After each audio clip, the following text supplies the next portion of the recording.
오늘 저희가 마가복음 1장 4절부터 11절 말씀을 봉독해 드렸습니다. 주의 길을 준비하는 삶이라고 했지요. 금년 벌써 송구영신 예배 드리고 열흘이 지나고 12일차를 맞이하고 있습니다. 여기 써 있는 것처럼 금년 표어가 일어나서 함께 가자 하는 거지요. 여러 번 강조했습니다마는 신앙생활은 나 혼자 하는 것이 아니라고 하는 사실입니다. 함께 하는 것입니다.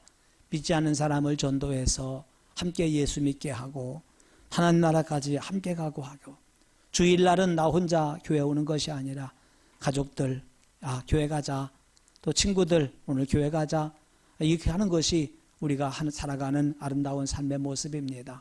특별히 봉사하는 일, 헌신하는 일에 함께 동참을 시켜서 상 받는 자리까지 함께 가자고 하는 것입니다. 그래서 구역장님들께 그렇게 부탁을 드려요. 대개 구역 돌아가면서 주방 봉사를 하는데 새신자는 빼놓고 안 시키려고 그래요. 새신자도 집에서 설거지 하거든요. 그러니까 토요일 날 와서 음식 준비할 때도 같이 오셔서 우리 준비 같이 합시다. 또 식사 봉사할 때도 같이 하도록 하면은 힘든 게 아니라 오히려 그런 과정을 통해서 더 가까워질 수 있고 보람을 느낄 수 있고 신앙의 가족이라는 공동체 의식을 느낄 수 있기 때문에 더 귀하고 소중한 것이거든요. 이런 걸 통해서 우리는 하나됨을 다시 한번 느낄 수가 있는 것이거든요. 그러면 이렇게 서로가 함께 가기 위해서 우리가 어떻게 살아가야 될 것인가, 지난 주일 낮에 베드로전서 3장의 말씀을 통해서 나눴지만은 그 연장선상에서 오늘 이런 부분에 관심을 갖고 하나님 말씀에 귀를 기울여야 될 것입니다.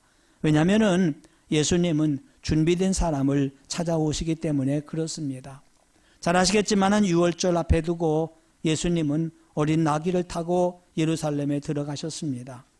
들어와 보니까 예루살렘 안에서는 예수님 맞아줄 준비가 전혀 되어 있지 않았습니다. 잘 지어진 성전이 있었지만 성전 안에서 사는 사람들은 메시아에 대한 관심이 전혀 없었습니다. 그저 돈벌이에만 급급하고 있었고, 어떻게 하면 그저 쉽게 편하게 하나님을 섬길까 여기에 관심을 가져서 이 두 가지가 맞아 떨어진 것이 성전 안에서 비둘기를 팔고 돈을 바꿔주는 그러한 일들이었지요. 그걸 보시고 주님은 섭섭해 하셨습니다. 내 집에 여기는 모든 사람이 기도하는 하나님의 집인데 강도의 구렬, 강도의 소굴이 되었구나 하면서 노여워하셨습니다. 그리고 거기를 떠나셨어요. 그리고 쓸쓸히 그들을 기다리고 있는 성박 베다니 가난한 마을로 가셨습니다. 베다니라는 곳은 지금도 존재하고 있어요. 우리나라 서울에서 이렇게 표현한다면, 예루살렘을 서울로 표현한다면 베다니는요, 아마 위치로 본다면 성남이나 과천쯤 됩니다. 남동쪽이니까 과천 쪽보다는 성남 쪽에도 가깝겠죠. 이렇게 위치하고 있고요. 지금도 베다니는 그렇게 부자 동네가 아닙니다. 예루살렘에 비한다면 상대적으로 낮은 지역, 달동네라고 할 수가 있는데, 예수님 당시는 더 말할 나위가 없었어요. 가장 가난한 마을이 베다니였어요. 근데도 예수님이 예루살렘에 오시면 늘 이 베다니에서 머물고 거기서 주무시고 이렇게 했습니다. 왜 그럴까요? 거기는 주님을 맞을 준비가 되어 있었습니다. 주님을 오시면 언제든지 주무실 곳이 있었고 함께 식사하실 수 있는 곳이 준비되어 있었기 때문에 편안하게 베다니에서 머물고 이렇게 하셨습니다. 그렇다고 그러면은 우리가 주님께서 우리 집에 찾아오실 때에, 우리 마을에 찾아오실 때에 나는 과연 주님을 맞이할 수 있는 그런 준비가 되어 있는가? 몇 달 전에 그 말씀을 한번 드렸을 겁니다. 우리 집에 가장 귀한 손님이 갑자기 오신다 그러면은 뭘 준비해야 될 것인가 하는 생각을 가져보지요. 아마 주님이 귀한 손님이 오신다 그러면은 제일 걱정거리가 뭘 대접할까 하는 거 아니겠습니까? 근데 요즘엔 참 편한 세상이에요. 그렇죠? 저 대형마트 가면은 뭐 즉석 요리한 게 다 준비되어 있더라고요. 가서 그냥 주섬주섬 담아와서 쭉 펴놓기만 하면 되잖아요. 오늘 아침에 아침 식사를 하고 있는 TV에서 어떤 유명한 배우가 스태프들을 초청을 하더라고요. 초청을 해서 이제 대접을 하겠다고 그러는데 다 전화로 주문하더라고. 뭐 잘하는 것처럼 보쌈도 되고 뭐 떡볶이도 되고 아침인데도요 뭐 없는 게 없어요.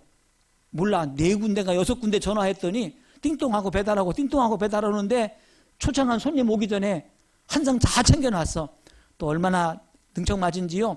그거 배달한 그 음식을 다시 그릇에다 다 싹 세팅을 하고 기다리고 있으니까 조금 있으니까 정말 그 뭐 코디라든지 뭐 그 스태프들이 다 와서 근사하게 한 상을 챙겨 먹더라고요.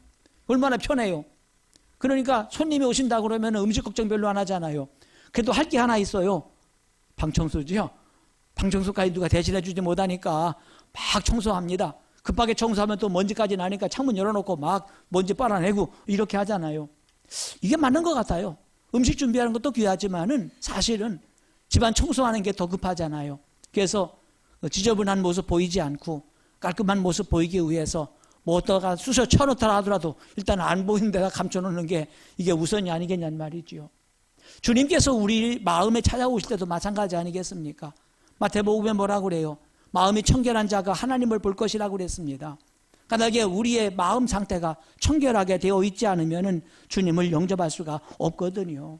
그래서 오늘 여기 소개하는 세례자 요한, 예수님보다 6개월 먼저 온 사람이잖아요. 그런데 그는 이 사람은 제사장의 아들입니다. 아버지도 어머니도 다 레위 사람들입니다. 그 당시 제사장의 집안이라고 그러면은 다른 집보다 잘 살았습니다.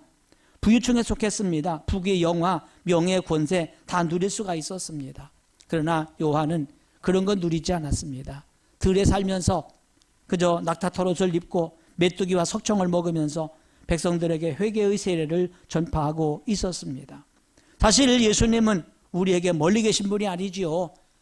볼지어다 내가 세상 끝날까지 너희와 항상 함께 있으리라 이렇게 말씀하셨고요. 또 두세 사람이 내 이름으로 모인 곳에는 나도 그들 중에 있느니라 말씀하셨습니다. 문제는 뭐냐면은 내 가까이 계신데, 내 옆에 계신데 내가 그분을 알아보지 못하고 그분을 준비하지 못하고 하는 것이거든요. 어떻게 하면은 오시는 주님을 우리가 맞이할 수 있을까? 오늘 4절부터 읽었습니다만은 거기 2절과 3절에 있는 말씀을 한번 같이 읽어보겠습니다.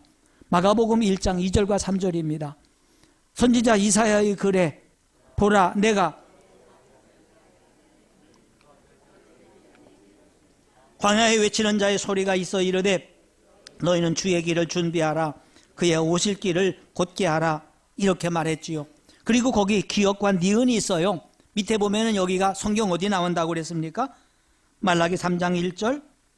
그 다음에 니은은 시가 아니고 사요. 이사야 40장 3절입니다.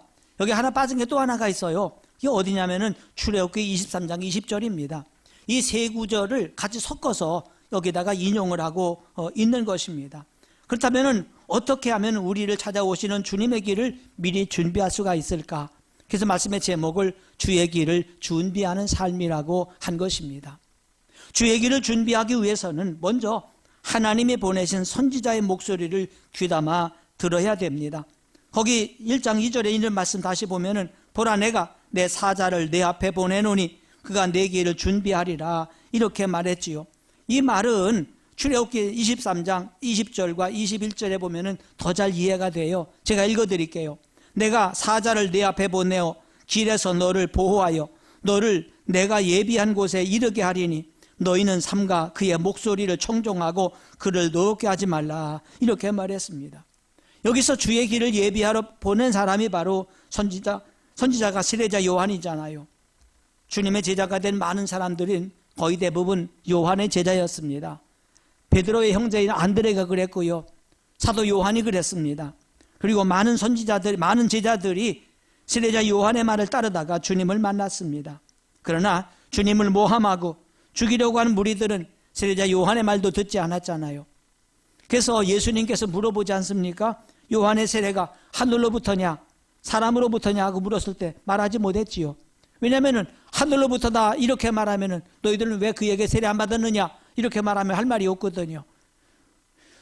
세례자 요한은 인정하고 싶지 않았습니다. 그래서 사람에게부터다 이렇게 말하면 난리 나요. 거기 모였던 사람들이 발끈하고 들고 일어설 거기 때문에 이러지도 못하고 저러지도 못하고 그저 모른다 이렇게 말할 수밖에 없었습니다. 이것처럼 선지자의 목소리를 청종하던 사람들은 예수님을 따랐습니다. 선지자의 목소리를 외면하던 사람은 예수님도 믿지 않다가 결국 십자가에 못 박고 말았습니다. 지금도 마찬가지입니다. 주님이 어느 길로 오시는가, 주님이 누구를 찾아오시는가 물어볼 때에 주님이 보내신 선지자의 말씀에 귀를 기울이고 그 목소리를 청종하는 사람에게 찾아오신다, 이렇게 말할 수밖에 없습니다. 히브리서 기자가 말했어요. 오늘 너희가 그의 음성을 듣거든 너의 마음을 완고하게 하지 말라. 왜냐하면 말씀을 듣는 자가 말씀과 믿음을 결부시키지 않으면 그 말씀이 아무리 좋은 말씀을 들어도 유익되지 않습니다. 종종 그런 말을 해요. 오늘 참 우리 교회 목사님 설교 참 좋으셨어. 그래요. 무슨 얘기입니다만은 제가 아는 어느 교회 권사님이 있어요. 얼마 전에 만났는데 그래요. 오늘 새벽에 우리 목사님 말씀이 너무 좋았어요. 그래요. 그때 우리 집 사람이 웃으면서 행동이나 똑바로 하지. 그래요. 사는 사람들에게 얼마나 잘 싸우는지 몰라. 이 권사님이 이 사람 붙잡고 싸우고 저 사람 붙잡고 싸워. 그리고 나서 하는 얘기가 우리 목사님 설교가 너무 좋았대. 그럼 어떻게 되겠습니까? 아는 사람들이요, 제발 좀 싸움이나 하지 말지, 이렇게 말할 수밖에 없잖아요. 말씀을 들은 자가 들은 말씀이 믿음과 결부가 되어서 행동이 하나가 되면은 누구든지 그 사람을 가리켜서 훌륭한 권사님이다, 좋은 권사님이다, 이렇게 말하겠지만은 말씀의 은혜는 받았고 좋은 말씀이라고 하는데 이것이 행동과 결부되지 못하게 되면은 그것이 무슨 의미가 있겠냐, 그 말입니다. 그렇기 때문에 중요한 것은 그 말씀이 얼마나 좋았느냐가 아니라 그 들은 말씀이 내 행동과 같이 연결되지 않으면 아무 의미가 없다는 것입니다. 그렇기 때문에 여러분들이 주님 만나기 원하신다면 주님이 세우신 사자들의 목소리를 귀담아 들으시기 바랍니다. 여러분이 그리스도를 만나기 원한다면 하나님이 보내신 사자의 말씀에 귀를 기울이시기 바랍니다. 그래서 주의 길을 예비하러 예수님보다 먼저 왔던 세례자 요한, 광야에서 죄사함 받게 하는 회개의 세례를 전파하잖아요. 뭐라고 말합니까? 회개하라, 천국이 가까이 왔느니라. 이 말은 주님을 모실 수 있는 준비하라는 말입니다. 유대 지방에서, 예루살렘 지방에서 사람들이 찾아와 죄를 자복하고 요단강에서 세례를 받아요. 이 순서가 중요해요. 먼저는 죄를 자복하고 그 다음에 세례를 받는 것입니다. 회개하고 그 표시로 세례받는 것입니다. 그래서 많은 바리새인과 사두개인들이 회개도 하지 않고 세례받으러 나오니까 요한이 가만히 있나요? 독서를 퍼불잖아요. 독사의 자식들아, 누가 너희를 가르쳐 임박한 진노를 피하라 하더냐? 그러므로 회개에 합당한 열매를 맺고 나서 세례받으라고 말했거든요. 그게 뭐냐고 물으니까 하는 말이, 두 벌 오지 있는 사람은 한 벌을 얻어놓은 자에게 나눠줘라. 먹을 것이 있는 사람도 먹을 것이 없는 사람에게 나눠주어라. 이렇게 말합니다. 찾아온 세리들에게 뭐라고 말합니까? 부과된 것 외에는 더 거두지 말라고 그랬습니다. 군인들에게 뭐라고 했나요? 사람에게서 강탈하지 말고 거짓으로 고발하지 말고 받는 월급을 족한 줄 알라고 말했습니다. 그렇기 때문에 나는 회개할 거 없어, 이렇게 말한다면 이 사람은 교만한 사람입니다. 그 사람이 아무리 목사라 할지라도, 장로라 할지라도, 권사라 할지라도 내가 뭘 잘못했는데 이렇게 말한다면 이미 그때부터 그 사람은 교만한 사람이고 그 사람은 주님을 맞이할 준비가 전혀 되지 않은 사람이거든요. 우리가 온전히 순종하지 못한 걸 회개하기를 원하십니다. 말씀대로 살지 않고 내 고집대로 산 것을 회개할 때 주님은 기뻐하십니다. 둘째로, 주의 길을 준비하려면 죄를 자복하고 용서를 받아야 됩니다. 앞에 서두에서 언급했지만은 세례자 요한 제사장의 아들입니다. 그 당시에 귀족이었습니다. 부유층에 속했습니다. 부귀, 명예, 권세 다 누릴 수가 있었습니다. 이제 그런 사람을 금수저라고 하잖아요. 맞아요. 세례자 요한 금수저입니다. 그렇지만 그는 들에 살면서 낙타 털옷을 입고 허리띠는 가죽띠를 띠고 메뚜기와 석청을 먹으면서 백성들에게 회개의 세례를 전파했어요. 언젠가 이 설교했더니 누가 그러더라고요. 그 사람도 뭐 대단히 부자였네요. 왜냐하면 가죽을 입었으니까. 가죽은 아무나 있습니까? 또 뭐 먹었어요? 메뚜기 먹었어요. 요즘 메뚜기요, 싼 뷔페 식당은 없어요. 호텔 뷔페에 가봐야 메뚜기 있어요. 석청이 뭔지 아십니까? 토종꿀입니다. 양봉꿀 아니고요. 토종꿀 누가 먹어요? 이거 부자나 먹을 수가 있어요. 그러니까 가죽 잠바 입고 거기다가 메뚜기 석청이 먹었으면은 이거 정말로 그 금수저지, 아무나 하는 거냐고 이렇게 하더라고요. 그런 의미를 말하고 있는 건 아닙니다. 그냥 산 들에 가서 자연 그대로 메뚜기 있으면 잡아먹고, 혹시 벌집 있으면 거기 벌집에서 저 꿀 따서 먹고 이렇게 살았다고 하는 걸 말하고 있는 거거든요. 그러면서 회개의 세례를 전합니다. 왜냐하면 죄사함을 전했는데 이게 정말 복음의 특권이거든요. 근데 죄사함이라고 하는 것은 회개가 없이는 죄 용서받을 수가 없지 않습니까? 그래서 오래전에 주님께서 솔로몬 통해 하신 말씀이 있어요. 한번 찾아보겠습니다. 잠언 28장 13절입니다. 잠언 28장 13절.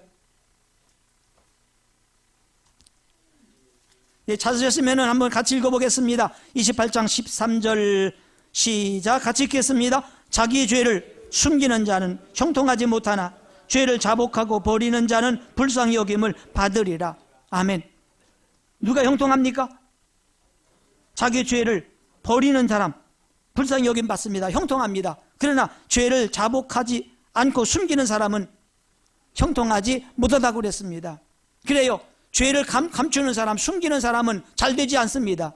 그러나 죄를 자복하고 버리는 사람이 형통함을, 긍휼히 여김을, 불쌍히 여김을 받을 수가 있는 것입니다.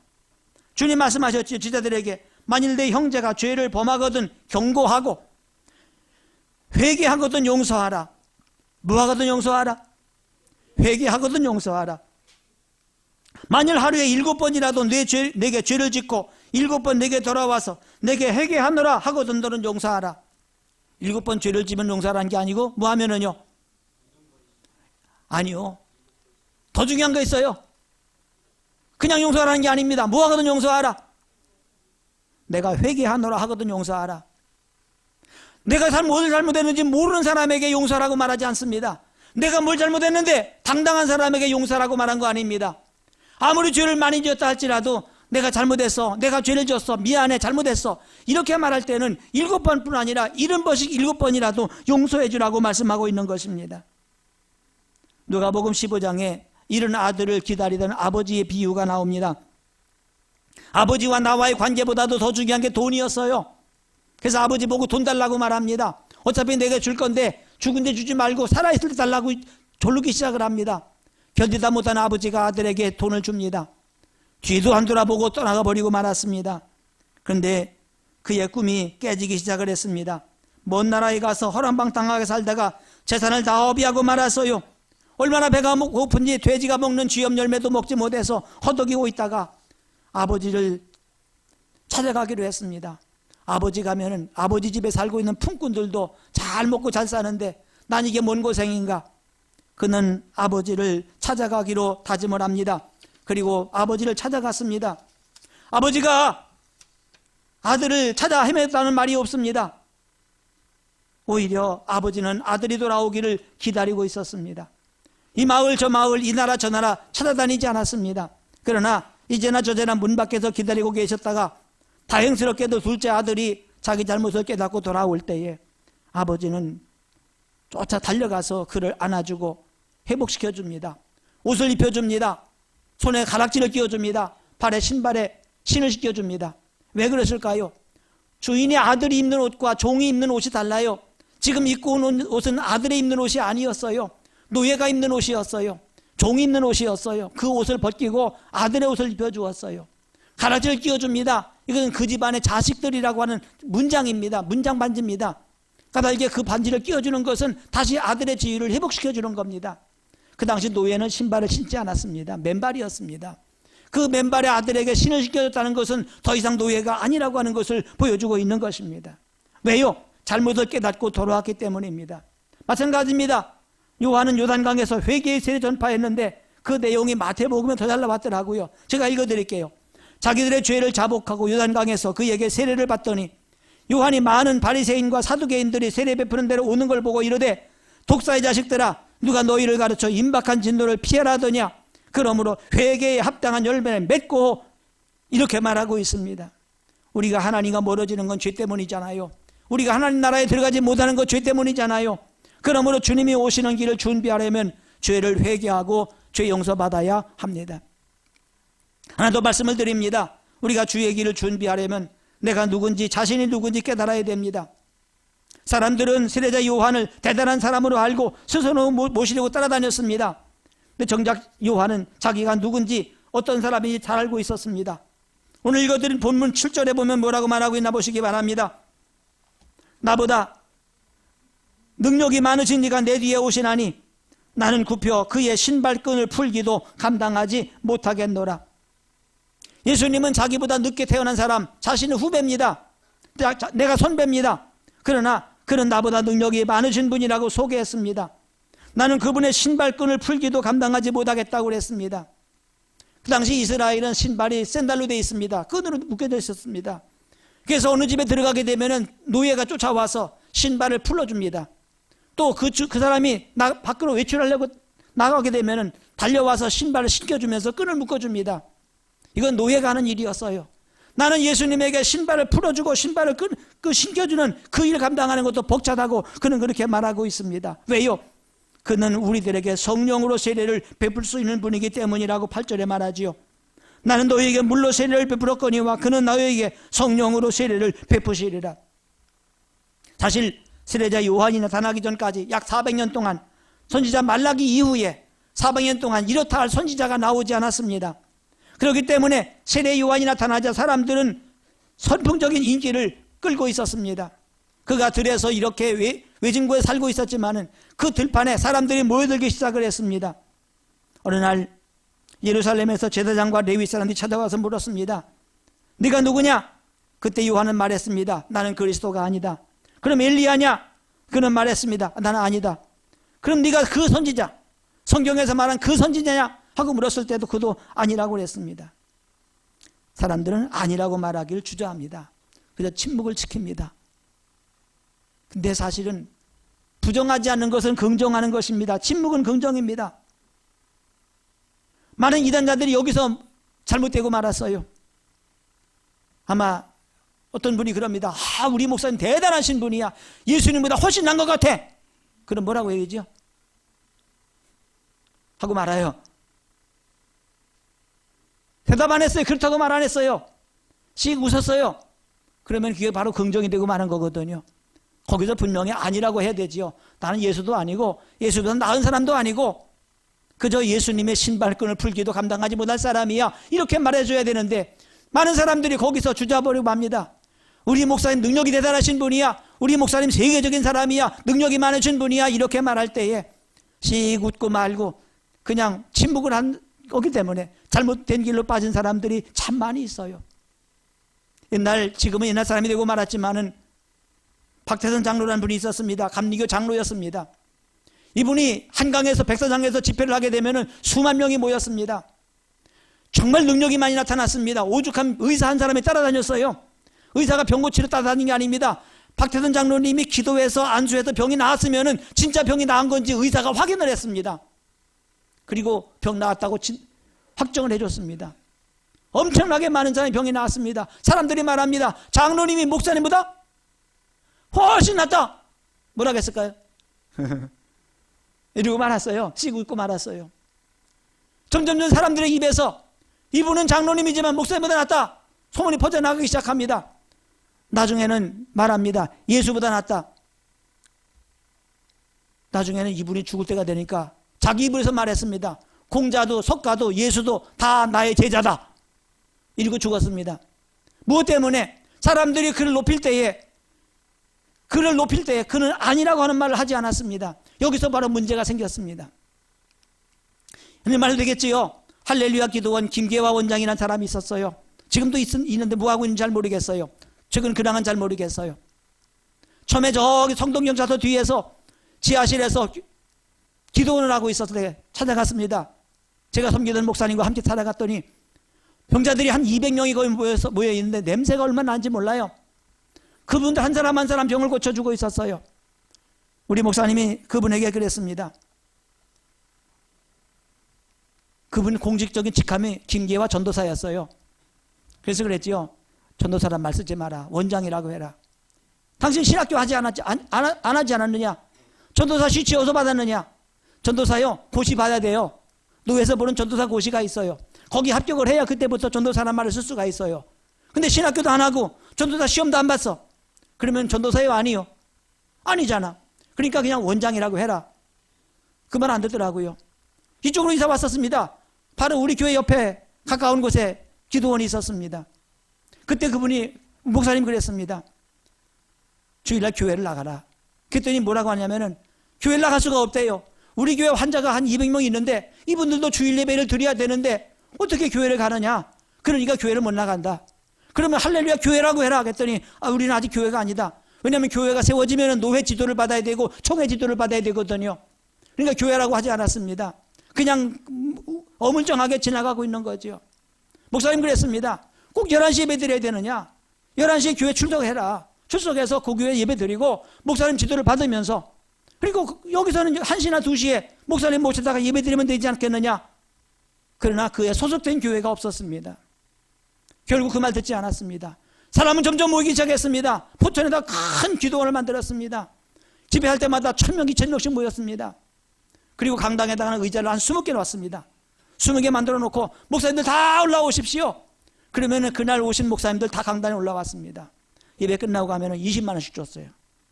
그 당시 20만 원 적은 거 아니었어요. 설교회도 어디가 설교회도 10만 원밖에 못 받았어요. 근데 20만 원씩 줬습니다. 뭐 했는데요? 강단에 계신 목사님들 앉아만 계셨어요. 기도도 하지 않았어요. 설교도 하지 않았어요. 안수기도 하지 않았어요. 그냥 앉아있으면 20만 원 줬어요.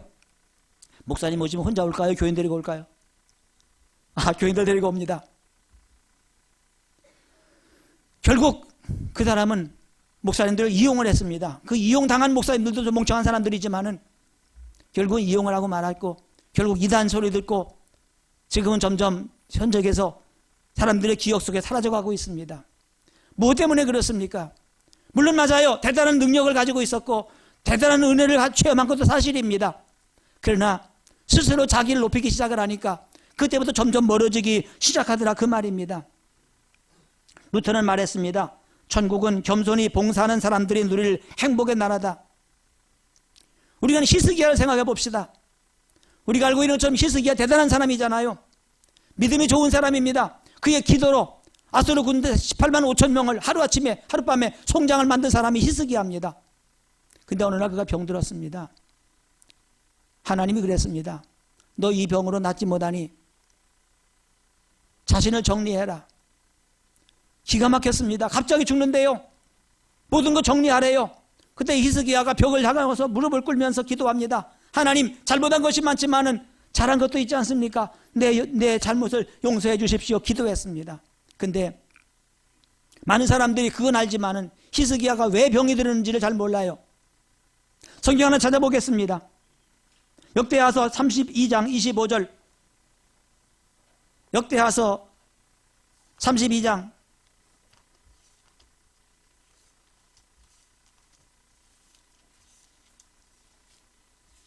25절입니다. 24절부터 볼까요? 그때에 히스기야가 병들어 죽게 되었으므로 여호와께 기도하매 여호와께서 그에게 대답하시고 또 이적을 보이셨으나 그 다음에요. 히스기야가 마음이 교만하여 그 받은 은혜를 보답하지 아니하므로 진노가 그와 유다와 예루살렘에게 내리게 되었더니 뭐 때문에요? 마음이 교만했어요. 무엇 때문에 교만했습니까? 아수르 대군을 물리쳤습니다. 이제부터 보이는 게 없어요. 자기가 한 것입니까? 하나님이 해주셨습니다. 그러나 그는 자기가 했다고 생각을 했어요. 자기가 위대한 왕이라고 생각을 했어요. 그때부터 하나님께서 그를 치십니다. 그런데 다행인 것은 26절 히스기야가 마음의 교만함을 뉘우치고 예루살렘 주민들도 그와 같이 하였으므로 여호와의 진노가 히스기야의 생전에는 그들에게 내리지 아니하니라. 히스기야가 교만했을 때는 하나님이 쳤습니다. 너는 죽는다. 죽음을 준비하라고 그랬습니다. 그때 그는 비로소 얼마나 큰 잘못한가를 깨닫고 뉘우치면서 회개하고 죄를 뉘우쳤습니다. 그때 하나님께서 다시 그를 들어 쓰신 것을 볼 수가 있습니다. 그래요. 우리는 하나님이 높여줄수록 겸손해야 됩니다. 하나님께로부터 복을 받고 은혜 받을수록 감사해야 됩니다. 예수님도 보세요. 하나님의 아들이셨지만은 거만하게 나와서 요한 보고 나한테 세례 줘 이렇게 말하지 않았습니다. 겸손하게 세례 요한자 요한 앞에 가서 나에게 세례를 달라고 합니다. 요한이 깜짝 놀라면서 내가 세례 받아야지 어떻게 세례 줍니까? 그러나 아니야 이렇게 해. 이것이 하나님의 뜻이야. 겸손하게 그 앞에서 무릎을 꿇고 세례 받습니다. 요한이 세례 받고 물에서 올라올 때 하늘에서 음성이 들려옵니다. 너는 내 사랑하는 아들이라 내가 너를 기뻐하노라. 무엇 때문에요? 하나님의 아들이지만은 겸손하게 세례받을 때에 하나님은 주님을 기뻐하셨습니다. 사랑하는 여러분, 말씀 마치겠습니다. 주님 만나기를 예비합시다. 하나님이 보내신 사자들의 말을 소홀히 듣지 말고 귀담아 듣고 그 말씀대로 순종하시기 바랍니다. 무엇보다도 내 힘을 의지하지 말고 부족과 허물이 있을 때에 자복하면서 회개하고 주 앞에 도우심을 구하시기 바랍니다. 그래서 다시 오시는 주님 맞이하기에 부족함이 없는 성도들 되기를 주의 이름으로 부탁드립니다. 고마우신 아버지,